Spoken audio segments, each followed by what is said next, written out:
El presupuesto 2016 es clave, una de las decisiones importantísimas para el actual gobierno. Mucho, pero mucho estaba en juego y sigue en juego en este puesto y no solo en el ámbito económico. Por ello, ayer le dedicamos buena parte del programa a este asunto y hoy lo volvemos a retomar con tres conocedores del tema. Nuestro colaborador Luis de la Calle, nuestro colaborador Juan Pardinas y Héctor Villarreal, quien es profesor del TEC de Monterrey. Luis, Juan, Héctor, gracias por venir. Muy buenas noches. Muchas gracias. Bueno, muy interesante la mesa de ayer con Gerardo Esquivel, con Raúl Feliz, con Luis Fonserrada, salieron temas muy importantes. Yo quisiera retomar y comenzar esta discusión del análisis del presupuesto 2016 con el tema de quién se ajusta, ganadores y perdedores, digamos, de este presupuesto, Luis. Bueno, o sea, no solamente es el presupuesto, es el programa económico del gobierno. Y incluye ingresos. También. Incluye ingresos, incluye deuda, incluye todo. Sí. Y no es solamente 2016, sino que es hasta 2020. Sí. México ha sufrido, me voy a corregir, el gobierno mexicano ha sufrido una caída importante en sus ingresos en el último año, producto de la caída del precio del petróleo y también de la caída de los volúmenes de producción de Pemex. Correcto. Son ambas cosas. Eso implica una nueva realidad y hay que ajustarse el cinturón. Sí. El ajuste del cinturón va a ser no solamente en 2016, sino que es también en 2015. Hay una importante caída en el gasto a partir del mes de julio. De enero a junio el gasto había tenido un crecimiento positivo. Y a partir de julio ya se ven las cifras reportadas. Me pregunto por qué será, ¿Qué habrá pasado? ¿Qué habrá pasado? Las lluvias del verano. El anuncio se había hecho, el anuncio del recorte se había hecho desde febrero. Sí, pero en los números se ve solamente a partir de julio. Pero bueno, el punto es que no solamente son marrulleros. Va a bajar el gasto en 2016, sino que también va a bajar el gasto en la segunda mitad de 2015. Sí. El gobierno nos ha dicho que ahora le toca al gobierno apretar el cinturón. Y por lo tanto viene un recorte en el gasto de un poquito más de 5% comparado con el presupuesto que se había hecho el año pasado. En eso quedó el presupuesto base cero, ¿no? En ese 5%. Se hizo el presupuesto... Perdón. Del presupuesto total, el ajuste es 1.9. Es comparado con el cierre estimado 2015. Por eso. Comparado con lo que se ha presupuestado para 2015. Lo que baja el 5 es en el gasto llamado gasto programable. Es correcto. El gasto no programable, que incluye deuda, sube, ¿no? Sí, por supuesto. La disminución es de 1.9 Sí. y estamos comparando el presupuesto aprobado el año pasado versus el presupuesto propuesto para este año. Es correcto. En fin, hay un ajuste del lado del gasto y supuestamente hay un menor ajuste por los otros lados. Pero en realidad no es así. O sea, ya cuando ves con detalle, efectivamente baja un poco el gasto y si quieren ahorita luego platicamos de en qué dependencias baja, en cuáles no, y en qué órganos baja y cuáles no. Pero hay un incremento muy importante en los impuestos, porque hasta 2015 se pensaba, se ha hecho el presupuesto para 2015, que la recaudación del IVA y el impuesto sobre la renta sobre PIB iba a ser 10.7%, y ahora estamos casi en 13%. O sea, ha habido un incremento de más de 2 puntos porcentuales en la recaudación de estos impuestos y ese nivel se mantiene alto hasta 2018, 2019. Entonces, el principal ajuste es del lado de los consumidores y los contribuyentes. Que estamos pagando más. Que estamos pagando más y vamos a seguir pagando más. Sí. En segundo lugar, hay una reducción de los montos para la inversión. En el presupuesto de 2015 se había puesto inversión pública sobre PIB en 4.7%. Que ya era baja. Bueno, el 4.7, alrededor de 5 es más o menos, digamos, una regla, no escrita, pero razonable. Sí. Y ahora van a cerrar en 2018 en 3.1. Entonces hay un descenso significativo de los montos de inversión y también hay un incremento importante de la deuda. No solamente en sus flujos anuales, sino en el nivel. Cuando inició el gobierno y se presentó el documento que se llama el PRONAFIDE, que es el programa de financiamiento del desarrollo de 5 años, habían prometido que la deuda sobre PIB iba a terminar en 39% y en lo que se mandó al Congreso la semana pasada va a estar en 47.4 en 2018. Así es, como proporción del PIB. Como proporción del PIB, o sea, un incremento de 12 puntos porcentuales que todavía puede subir si no se cumple con los plazos. Entonces, en realidad es una combinación, los contribuyentes vamos a pagar más, el gobierno se va a ajustar un poco, la inversión se va a ajustar y nos vamos a endeudar un poco más. Héctor. Bueno, en el tema de la deuda, lo que decía Luis, sí, el gobierno, hay dos cosas aquí que preocupan. El gobierno actual recibió allá por diciembre del 2012 los saldos históricos de requerimientos federales del sector público federal, es decir, la deuda completa del sector federal. ¿Qué es lo correcto? O sea, aquí lo hemos dicho una y otra vez. Esa es la medida correcta de cuánto estamos endeudados como país. Todavía falta la subnacional, pero que es relativamente pero quedándonos con la federal, los gobiernos estatales y municipales que se pudieran considerar. Sí. Pero esa andaba en el orden de 38.5. ¿Cuándo? Esto fue en diciembre del 2012. Okay. Se estima que para el 2016 cierre por ahí de 47.9. O sea, le metieron 10 puntos al... En 4 años faltan 2. Sí. Pero aquí hay dos preocupaciones. Una, fíjate, si tú te vas a los criterios generales de política económica que se estaban discutiendo hace 5 años, allá de en septiembre del 2010, se hablaba de que estos saldos históricos a finales del 2016 iban a rondar el 34%. Es decir, Hacienda ha subestimado constantemente las proyecciones de deuda. Hay 14 puntos de diferencia. Hay una cuestión cambiaria. Es un chorro de dinero, hay que decirle a la gente. Muchísimo dinero. 14% del tamaño de la economía nacional.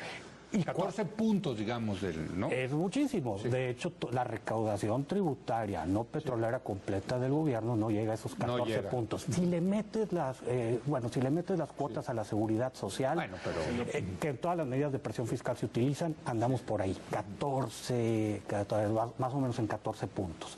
Entonces, la otra cosa que preocupa al respecto es esta cuestión de que Hacienda está modelando escenarios positivos. Lo cual, si tú te vas y revisas los criterios que se presentan en este paquete, lo que nos están sugiriendo a lo mejor ocurre. Pero valdría la pena, por cuestión de riesgos fiscales, también revisar escenarios medios y escenarios pesimistas. Nos daría una mejor idea. O sea, lo que están presentando al Congreso es el escenario Disneylandia, digamos, que todo sea maravilloso. Es con el que quieren trabajar. Por eso. Es el optimista, el todo está bien, ¿no? Y ahí el fondo tiene recomendaciones muy puntuales. Dice, tienes que estar usando los 3 tipos de escenarios y compararlos. Yo creo que si esto hubiera ocurrido en los criterios generales, algo como lo que estamos viendo ahorita no nos sorprendería tanto. Muy bien. Juan. Lo que decía Luis de que esta es una nueva realidad, yo creo que es una nueva normalidad estructural. Estamos viviendo la despetrolización de las finanzas públicas. Hace 20 años, en buena medida, con el TLC se despetrolizó la economía, pero el gobierno seguía dependiendo de forma muy importante del dinero del petróleo. Hasta 2013, cerca de 35 centavos de cada peso que usaban los 3 niveles de gobierno venían del petróleo. Para 2015 se espera que sean entre 15 y 12 centavos lo que viene del petróleo. Entonces están viendo de dónde sacar. Y bueno, pues ya nos tocó la reforma fiscal, distintos niveles de sablazo a los contribuyentes mexicanos para saldar ese agujero. Salen con una... También el otra cosa que han recaudado dinero es en las gasolinas. Sí, pero es un impuesto. Es un impuesto, por eso. Pero bueno, y yo creo que un impuesto muy positivo. Yo también, pero lo que pasa es que no lo han dicho. Sí, exacto. Cuando dijeron no vamos a subir impuestos, subieron 40% el impuesto a la gasolina. Claro, porque la gasolina debe haber bajado, ¿no? Es que no cambió las reglas. No se reflejó en el precio, pero sí hubo sí se reflejó. Cambio. El precio lo mantuvieron artificialmente alto. No, incluso lo subieron, ¿no? Se lo subieron un poquito.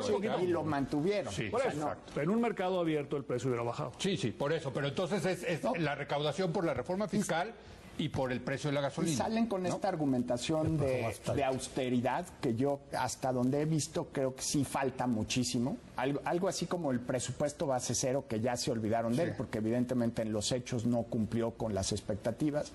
Creo que en austeridad podrían hacer mucho más. O sea, apenas hace unos meses estábamos discutiendo de las giras faraónicas del presidente de la República Europa, y ahora el gran símbolo de la austeridad es que se cancela la cena de Palacio Nacional. Yo creo que debemos partir de cuestionar todos los proyectos del gobierno y cambiar esa visión de que gasto corriente forzosamente es malo y gasto en infraestructura forzosamente es bueno. Hay gasto corriente que puede ser muy positivo para el desarrollo del país y hay gasto en infraestructura que es perfectamente inútil. Y el caso son los 3 trenes que anunció el presidente de la República en su toma de posesión el 1 de diciembre de 2012 en un escenario económico totalmente distinto. El precio del barril de petróleo estaba por arriba de los $100, el tipo de cambio estaba cercano a los 12, era otra circunstancia. Ya el año pasado se cancelaron 2 trenes, queda el México-Toluca, y a la hora que empieza uno a ver el análisis financiero corregido con los datos actuales, e incluso la estrategia de desarrollo urbano para el Valle de México, me parece un proyecto bastante absurdo al que este año le van a asignar 8,000 millones de pesos. Habría que empezar a cuestionar proyecto por proyecto de inversión si en un contexto de restricciones fiscales y de austeridad México puede apostarle a proyectos de inversión tan caros de largo plazo con tan poca evidencia técnica que los sustente. Ahora, el tema del tren México-Toluca es nada comparado a una de las peores inversiones que ha hecho el Estado mexicano, que es el proyecto de Chicontepec, ¿no? Esta cosa de que hay que invertirle un chorro al petróleo porque te da rendimientos impresionantes. Si hacemos la corrida, no sé si tú lo has hecho, ¿no? Pemex ¿Tú lo has hecho? Aparte. Sí. O sea, son inversiones absolutamente absurdas. ¿Cuánto le metimos a Chicontepec? Pemex ha invertido en exploración en los últimos 10 años $20,000 millones al año. Oye, bueno, digo, el tren no es nada, comparado a eso. Cerca de 2 puntos del PIB pues sí, por año. Sí. Y la producción de petróleo ha bajado significativamente y las reservas no se han incrementado significativamente, no proporcionalmente. Una de las razones por las que ha crecido en México poco la productividad y por las que el PIB ha crecido poco es por Pemex. Sí. Si tú quitas, lo dijo el presidente, de hecho en el informe, si quitamos a Pemex de la contabilidad, el PIB hubiera crecido 3.2 en el primer trimestre. Eso lo dijo el presidente de la República. Además es cierto, si tú quitas a Campeche y Tabasco de las cuentas nacionales, el PIB sale mucho más alto. Pero déjame hacer el contrafactual. Si no hubieran invertido esos $20,000 millones al año, ¿no hubiera caído más la producción petrolera? Muy probablemente sí. No, pero no se refleja. Los incrementos de Chicontepec no justifican el tamaño de las inversiones. No se justifica. No se justifica. Hombre, no. Probablemente hubiera caído. Ha sido una inversión que no ha rendido lo que se esperaba que iba a rendir. O sea, punto. Hay otra cosa muy importante. O sea, efectivamente hay que hacer un ajuste. Sí. Y no solamente hay que hacer un ajuste porque el precio del petróleo pasó de 100 a 35. O sea, sino que esto es indicativo de que desperdiciamos los años de las vacas gordas. Bueno, pues es muy importante. O sea, yet again, dirían en inglés, ¿no? O sea, tú deberías tener... Otra vez, man. O sea, si se manejara bien las finanzas públicas, una visión de largo plazo, cuando el precio estaba a 100... Sí. ¿Y las tasas de interés en cero? En cero, deberíamos tener un superávit. Sí. Sí. No solo estuvo a 100 y el gobierno federal, el actual, se endeudó más. Sí. O sea, teníamos fuentes de superávit y saturaron la tarjeta de crédito. Sí, exacto. Pero o sea, tú deberías haber tenido ahorros, ¿no? Con el precio a 100 y produciendo más petróleo. Bueno, eso ya no se dio. Reduces tú el precio a 35, se reduce en el mercado. Todas las compañías petroleras del mundo se han ajustado. Todas. Están invirtiendo menos, tienen menos personal, están escogiendo más cuidadosamente sus proyectos. Y Pemex se ve un ajuste, efectivamente en Pemex le bajan un poco el presupuesto, se lo bajan en 14% con respecto al año pasado, pero no ha habido el ajuste en Pemex que se requiere para que haga la contribución que Pemex debería hacer, dado que el principal problema es que se ha caído el precio y la cantidad del petróleo. A ver, Héctor, ajustes en Pemex. Bueno, yo creo que el tema del petróleo ahorita no sabemos a ciencia cierta qué hacer. Y si tú vas y platicas con analistas internacionales y todo, hay 2 hipótesis que están compitiendo. Sí. Una habla de los dichosos ciclos largos, de que dicen a lo mejor vamos a 6, 7, 8 años de precios bajos, pero esto eventualmente puede rebotar. Pero hay un segundo grupo de analistas que dice, nunca en la historia van a volver a ocurrir estos precios. Los que tuvimos. Los que tuvimos. Es esta idea del peak demand, una demanda en el mundo que no va a pasar de los 110 millones de barriles diarios, se queda. Quizá es tiempo de ya no pensar en petróleo. Sí, o sea, además hubo un cambio tecnológico que convirtió a Estados Unidos en el principal productor de energía del planeta cuando era el principal consumidor. Entonces, ese cambio sí es estructural y llegó para quedarse. Ahorita están desinvirtiendo, pero el momento en que el precio vuelva a ser atractivo, van a volver a invertir. Sí, porque es una tecnología de entrada y salida muy fácil. El fracking y hay otras así de conversión de aceites y una serie de cosas ahí. La cuestión es, tenemos que pensar en un sistema fiscal que pueda tener fuentes de ingreso más allá del petróleo. Si ocurre lo del petróleo, pues qué padre. O sea, a lo mejor ya veremos cómo canalizamos o creamos un fondo soberano o... No, pues que lo tenemos. No. ¿El fondo soberano? Claro. El Fondo Mexicano del Petróleo. Claro, pero está en cero. Creo que está en cero. Sí, no, pero eso es lo que dice Héctor, es exactamente correcto. O sea, traemos más en la cartera nosotros que el Fondo Soberano. En ningún caso deberíamos estar... El problema no es que estén petrolizadas las finanzas públicas. México es un país petrolero. Sí. El problema es que petrolizamos el gasto corriente. O sea, que estábamos utilizando recursos, un activo para un gasto que no va a tener ninguna reproducción. Y utilizar un activo de esa manera es equivalente a endeudarse. O sea, México, al mermar sus reservas, se estaba endeudando. Ahora que el precio está bajo, y probablemente, como dice Héctor, hay una posibilidad que baje más. México, Goldman Sachs lo trae en $20. Como un escenario. Como un escenario. Bueno, pero puede ocurrir. Pero México debería hacer sus presupuestos con $30, $35 cada año y no estar inventando ni tratando de pronosticar el precio del petróleo. Este viene con 50, ¿verdad? Con 50. México debería presupuestar a 35. Sí. Pemex debería comportarse como si el petróleo estuviera a 35. Sí. Y el gobierno mexicano debería comportarse como si el precio del petróleo estuviera a 35. A ver, pero lo que tú estás pidiendo es entonces que la tijera, o sea, a 35, ¿cuánto tendrían que ajustar? ¿Tú tienes una idea? No, pues aquí el propio gobierno. ¿A 35 cuánto tendrían que ajustar el precio? Aquí dice, mira, por cada dólar que baja el petróleo, pierdes 4,000 millones de pesos. Pues ahí está. Que es 0.19 del PIB. Pero pues entonces por cada dólar. Le tienes que meter más duro. Si le quitas $20, sí, pues son 15. Son 60,000 millones de pesos. 60,000 millones de pesos. Con un tercer punto. Sí. Ahora, yo creo que tarde o temprano, Leo, vamos a tener que pensar en un sistema fiscal muy diferente. Muy diferente. Y aquí la ironía es, el presupuesto base cero, sabíamos desde un principio que no era presupuesto base cero. Sin embargo, si hay una intención de reorganizar el gasto, probablemente se le quedó corto el tiempo al gobierno. Yo creo que vienen muchos cambios para el 2017, cambios más profundos. Pero la ironía es que estamos arreglando la casa para eventualmente derrumbarla. La estructura programática que viene con 40 años de inercia sirve para dos cosas. O sea, probablemente viene un cambio muy fuerte donde vamos a dejar de pensar quién está gastando y vamos a empezar a cuestionarnos para qué estamos gastando.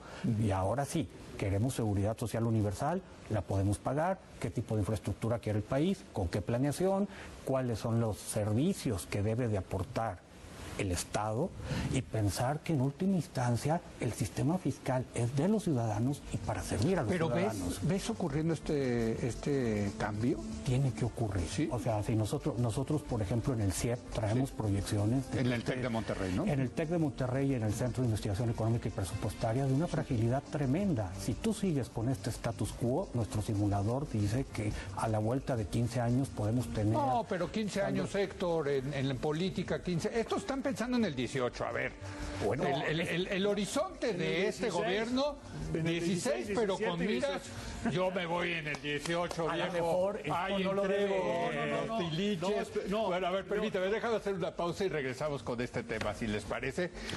Porque sí, el horizonte político pues tiene que ver en un presupuesto, ¿no? ¿Lo del Consejo Fiscal? Bueno, regresamos en un momento más.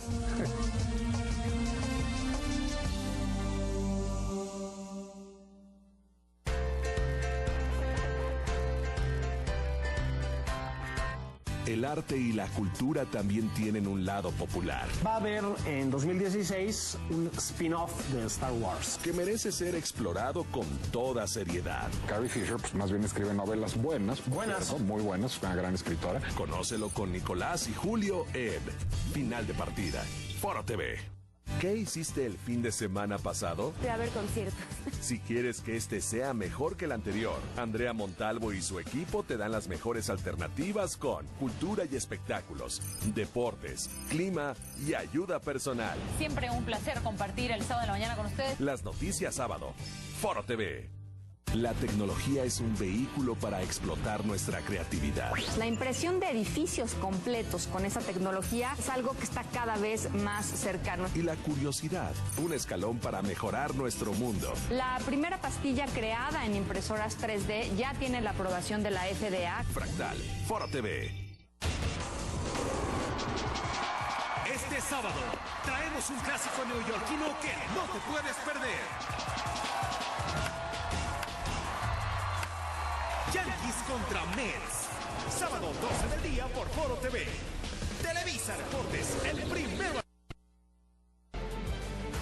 De toda la semana, ama los domingos. NFL Sunday Ticket. Experimenta la NFL con la mejor cobertura. Además, Red Zone Channel.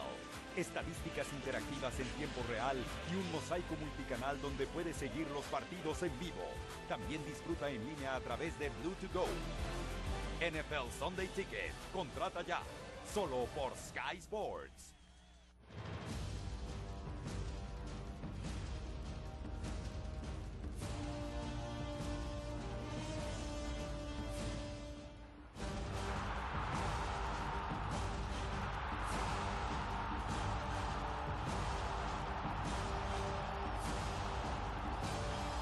Liga Vancomer MX, Apertura 2015. La mejor cobertura del fútbol de casa, solo aquí, Sky Sports.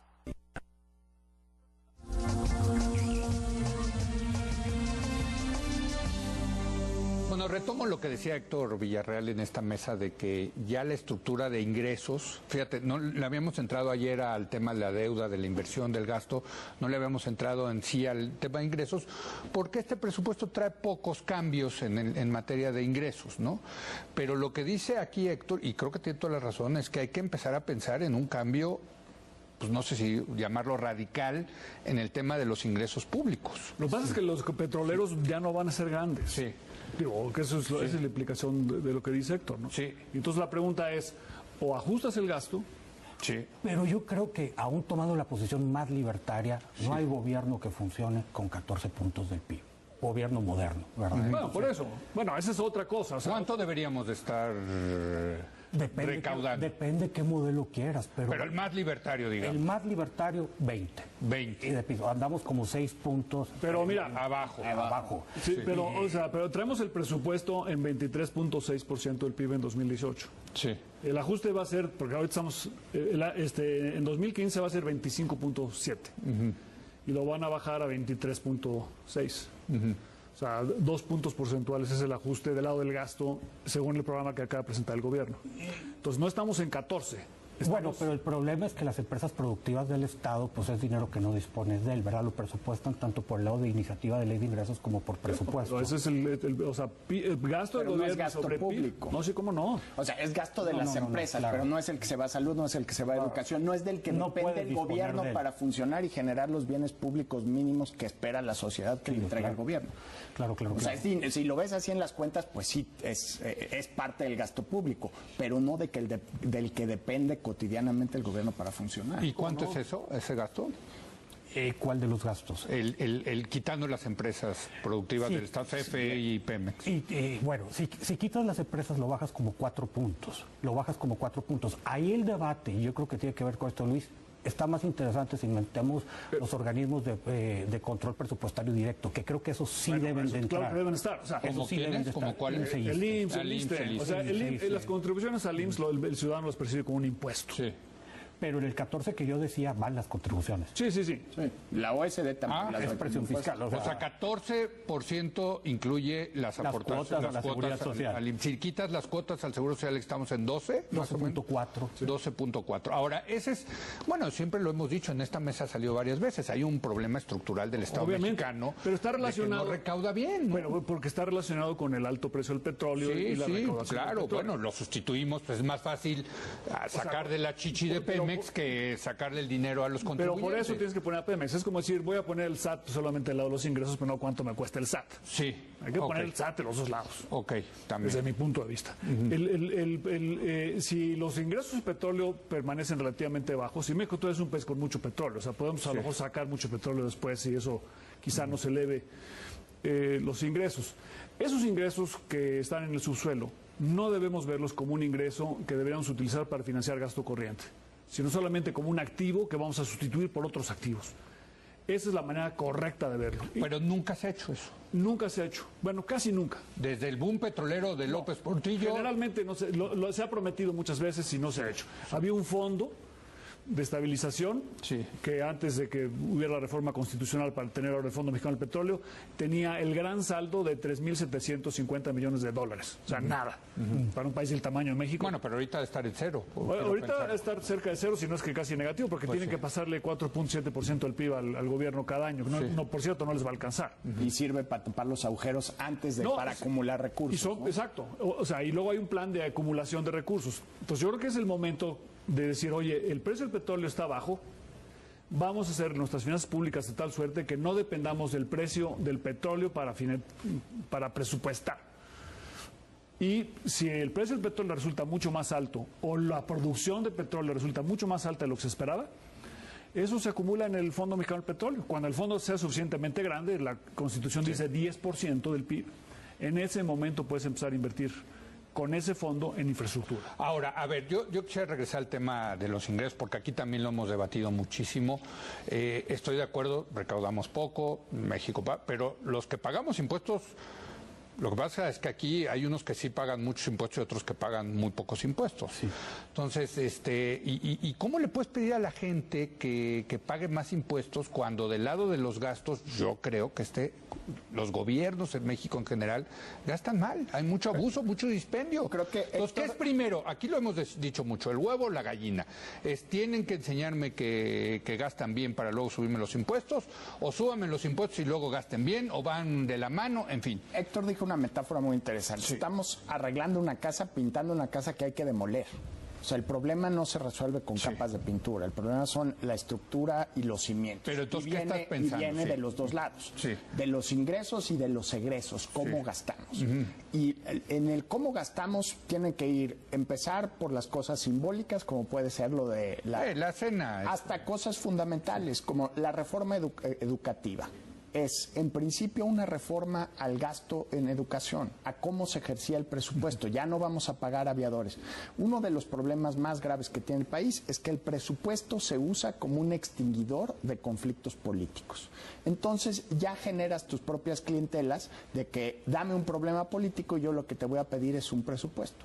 Y con portafolios de lana y asignaciones presupuestales se va resolviendo. Mientras esos incentivos no cambien, no va a haber reforma fiscal que nos alcance. Entonces, no estamos hablando de una reforma al gasto, estamos hablando de una reforma al sistema político y a la gobernabilidad del país. Luis Carlos Ugalde, ya lo hemos comentado, sacó un artículo muy interesante en febrero del financiamiento de la democracia mexicana. Dice una cosa muy preocupante: la opacidad en el Congreso y el exceso de gasto en el Congreso no es solo un tema de corrupción, es un tema de gobernabilidad. Por cierto, sube en este presupuesto 2016 sube el presupuesto, bueno, el presupuesto para la Cámara de Diputados queda igual, no hay ajuste, pero en Cámara de Senadores sube 6.7%. Sí, eso sí, en real y 10% en nominal. Se sirvieron con la cuchara grande los senadores. ¿Pero por qué? Pues no habría ninguna ¿Qué van a hacer más leyes? Los órganos autónomos, los ramos autónomos suben 12.5. Sí. En donde está metido el legislativo, el judicial y los institutos autónomos. Así es. Bueno, Héctor. Bueno, en gran parte también el aumento de del gasto no programable, pues vamos a tener que vivir con eso. O sea, que eso es deuda, fundamentalmente, ¿no? Hay dos grandes componentes, participaciones y servicio de la deuda. Con las tasas de interés que vienen y con un monto más alto de deuda, eso va a seguir subiendo. Si queremos un Estado que recaude más, hay una ley que dice las participaciones tienen que subir. A lo mejor vale la pena revisarla porque han estado ocurriendo una serie de sinsentidos en los últimos años. Mientras que tú las aportaciones puedes decir, pues hace algún sentido que en términos per cápita sean iguales, queremos tratar a todo el mundo igual. ¿Por qué las participaciones han convergido? A ver, pero explícame bien eso, ¿cómo? Sí, se supone que las participaciones... Las participaciones es el dinero que le da el gobierno federal a los estados. No, el dinero que le regresa. Que le regresa por los impuestos federales. Claro, porque ellos no recaudan nada, ¿no? Pero pero eso es hay porque un se convenio. Supone que ceden unos ellos renunciaron a su soberanía para poder, en fin, ¿no? Pues ahora, en términos per cápita, es casi igual las participaciones en Oaxaca que en Nuevo León. Con el Estado de México por población obviamente siendo pues el gran ganador del asunto. Cosas de ese tipo hay que revisarlas. Como están ahorita, van a seguir subiendo. Pero yo quisiera regresar al tema de lo que ahorita mencionaba Juan. ¿Cómo podemos hacer para pedir más recursos? Hay que ciudadanizar el sistema fiscal.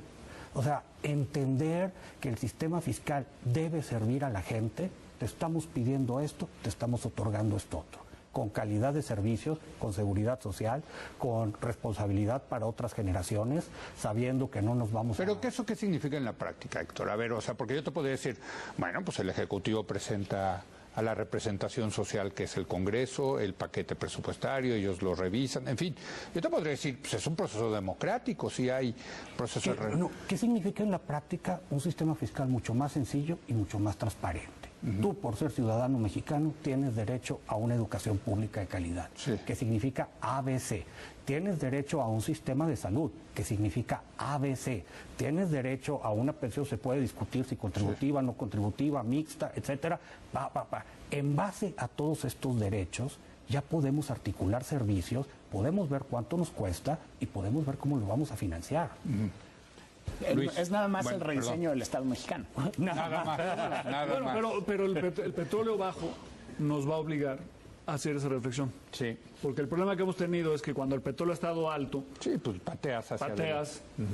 Y como dice Juan, no solamente pateas, sino que además con la tasa de interés está baja, te endeudas. A ver, pero ¿es cierto que vamos a tener que hacer eso? O sea, yo no lo veo en este presupuesto. No, este presupuesto es un inicio. No, a ver, por eso a mí me pareció una sobreventa, digamos. O sea, el presupuesto base cero. Hicieron el análisis. Patean la lata, pero más cerquita. Exacto. A ver. Va en la dirección correcta, pero es, desde mi punto de vista, insuficiente. O sea, vamos a necesitar una reingeniería del lado de los ingresos y del lado del gasto, sin duda, en los años por venir, porque no es sostenible. Pero ahora, este gobierno ya dijo que los ingresos no los va a tocar de aquí a que termine. Yo creo que excepto si las condiciones macroeconómicas así lo requieren. Es correcto. Así que eso se había interpretado, excepto si el precio del petróleo baja. Y ellos pensaban baja 20%. Aquí les bajó 65%. Así es. Ahora, políticamente yo, insisto, ya no veo a este gobierno haciendo esa reflexión. Yo creo que este gobierno ya lo que quiere es, bueno, pues ya, mira, sacamos el barco a flote estos 2-3 años y vámonos a competir en el 18, ¿no? ¿Quién se va a poner ahorita a hacer una reflexión de la casa? No, ya sé. No, o sea, mejor échale, efectivamente, échale otra de yeso y pintura. Yo ya que el siguiente haga eso. Yo creo que en parte depende de lo que haga el Bronco. A ver. El gobernador electo de Nuevo León. Interesante. En Nuevo León hay un movimiento a renunciar al pacto de coordinación fiscal. Interesante. Precisamente porque sea Héctor. O sea, nosotros pagamos mucho más y queremos pues, ¿Se puede salir Nuevo León de...? Hay una discusión jurídica sobre eso, ¿no? Sí. Si empieza a haber presiones de cómo se reparten los dineros, la situación puede ser distinta, ¿no? Yo creo que sí se requiere una reflexión sobre el pacto federal, de cómo transferir recursos a los estados y cómo obligar a los gobernadores y a los presidentes municipales a recaudar. Y Nuevo León, por cierto, sí se quiere salir de ciertos proyectos de inversión que dicen, oye, a mí me va a costar un chorro, que es como Monterrey 6, ¿no? Monterrey 6 lo van a echar para atrás. Pues esos son el tipo de proyectos que deberíamos cuestionar su viabilidad técnica, qué tanto beneficio van a tener.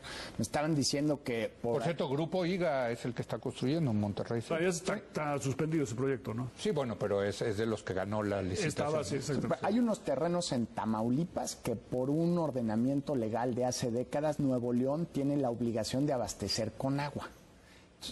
Comprar esos terrenos en Tamaulipas podría ahorrarle a Nuevo León una cantidad de agua muy importante y sería una inversión mucho más eficiente que el Monterrey 6. Entonces, por ahí son de esas salidas alternativas para resolver problemas de infraestructura. Quieren hacer otra vez, estoy medio obsesionado con el tren a Toluca. Si lo hacen Metrobús, podría salir como en un 50% del precio, nada más porque fueran autobuses en lugar de trenes tradicionales sobre rieles. ¿De qué manera podemos ir invirtiendo y reduciendo las necesidades de inversión?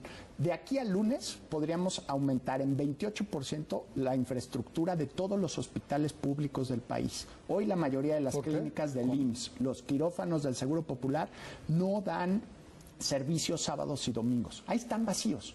Son edificios, son castillos, porque no dan nada más tratamientos de emergencia, atienden emergencias. Dada la estrechez fiscal, con un acuerdo con los sindicatos puedan operar y reconociéndoles el esfuerzo de trabajar sábados y domingos, todos los días y todas las horas deberían ser laborables dentro de los servicios de salud pública nacional, pagándole más a los médicos, pagándole más a las enfermeras. Pero utilizando la infraestructura que ya está ahí. Antes de construir nuevos hospitales, hay que saturar la infraestructura que ya tenemos disponible y vacía 28% de las horas y los días del año. Entonces, hay muchas salidas para invertir mejor que no se están poniendo sobre la mesa. Héctor. Bueno, yo creo que parte de esto pues obligaría a hacer una revisión completa de costos unitarios, de dónde están los servicios, de quién está gastando mal y sí lo tendríamos. Hacer un ejercicio de presupuesto base cero. Exacto. Eso es lo que te iba a decir, me suena presupuesto base cero. La verdad es que los presupuestos base cero en la historia solo se dieron cuando las repúblicas exsoviéticas, las chiquitas, se separaron.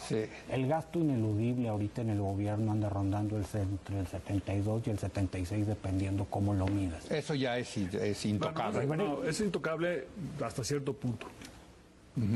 ¿No? Porque está suponiendo que no estás dispuesto a hacer recortes de personal. Sí. Bueno, si dijeras adiós CEP, adiós sistema de salud. No son obligaciones contractuales, o sea, tendrías que cambiar leyes. Pero puedes pensar a la persona que... O sea, por ejemplo, yo creo que los funcionarios públicos no deberían tener coche, excepto aquellos que lo requieran por razones de seguridad. Todos los demás deberían andar en transporte público o manejando su propio coche como el resto de los ciudadanos. Sí. Son miles de choferes que habría que despedir o poner a hacer otra cosa. Pero ¿qué otra cosa van a hacer? Lo lógico sería despedirlos con una buena pensión, con la portabilidad de las pensiones para que se tengan su afore. Esa es otra cosa que... Pero no estás dispuesto a hacerlo. No se va a hacer. Yo lo que quisiera mencionar, Leo, que me parece importante, dices, ¿le da el tiempo a este gobierno para hacer una reforma como la que estamos hablando? No, pero sí está pavimentando el camino. Cosas como la ley de homologación contable, control de endeudamiento por gobiernos subnacionales, lo de la liberalización del precio de las gasolinas. Son discusiones desde el sexenio pasado que el PRI no dejó pasar en el Congreso. Claro, y que no pudimos haber entrado a una reforma o el intento de reforma en la discusión fiscal anterior si no tenías eso preparado, porque te ibas a entrampar en unos ciclos. Si llegamos con todo eso, probablemente la primer gran reforma del siguiente gobierno es cómo hacemos que el sistema fiscal sea sostenible. Y va a haber una discusión de muchísimos modelos alternativos.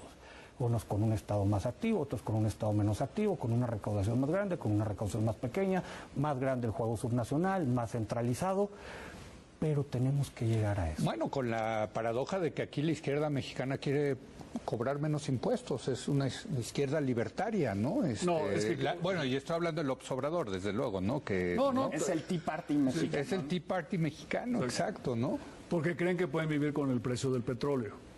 Bueno, en el fondo. No, y porque dicen cortando los salarios de los... Bueno, se pueden hacer recortes tipo algunos, sí. Pero eso no, se requiere una reingeniería completa. este paquete que manda el gobierno es un paso en esa dirección. A ver, bueno, me queda un minuto, una conclusión rápida. ¿Qué te deja este presupuesto del 2016? Que no se solucionan los problemas de fondo y no creo que este gobierno tenga la fuerza política ni el liderazgo para impulsarlos. Vamos a tener que esperar al 2018 si no hay una crisis que nos obligue a hacerlo forzados por las circunstancias. Luis, yo creo que ¿qué te deja del 16? Bueno, yo creo que es un paso en la dirección correcta, pero insuficiente. O sea, se requiere todavía un esfuerzo mayor, tanto del lado del gasto como del lado de los ingresos, y se requiere un replanteamiento del pacto federal, sobre todo para impulsar lo que yo creo que es más importante, que es el cobro del impuesto predial en todo el país. Eso no lo había sacado, pero dije, se tardó, Luis, se tardó. Héctor. Bueno, casi no se refiere. Es el presupuesto que se pudo. O sea, sí. Yo creo que sin ironías hay que alegrarnos de que haya habido paquete económico. Hay que pensarlo como una transición.